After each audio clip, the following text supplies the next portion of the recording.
Un'interessante iniziativa, oggi continuano con le Lectio Magistralis, oggi è la volta del professor Rolando Bellini che parlerà appunto dell'importanza della Valle dei Templi. Queste attività dell'Accademia coinvolgono diversi istituti universitari. Oggi abbiamo l'Accademia di Belle Arti di Brera, che è la più prestigiosa d'Europa. Il professore Rolando Bellini è docente di storia dell'arte. Parlerà con la nostra insegnante Simona Iannicelli della Valle dei Templi, vista nella maniera classica che conosciamo e anche con una visione moderna e contemporanea. A questa lezione di oggi seguiranno altri interventi, altre cose entro il mese di giugno. Un'iniziativa interessante oggi qui all'Accademia Belle Arti Michelangelo, una Lectio Magistralis con tanti alunni e anche la partecipazione di alunni che vengono di fuori in occasione anche di Uno Nessuno 100.000.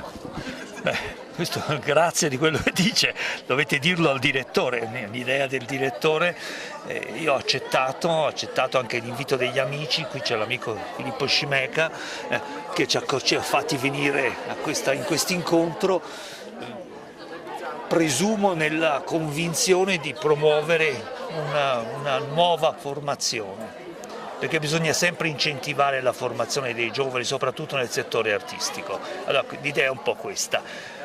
Poi se vuole le posso dire perché abbiamo poi convenuto di parlare in qualche modo della Valle dei Templi, perché voi avete questo gioiello strepitoso, che è un portale da un lato con la storia la più remota e dall'altro con la contemporaneità più calda, diciamo, più sensibile, perché i beni culturali sono una grande risorsa, un grande motore dell'Italia. Professore, con il suo punto di vista su questa iniziativa e su questa lezione di oggi?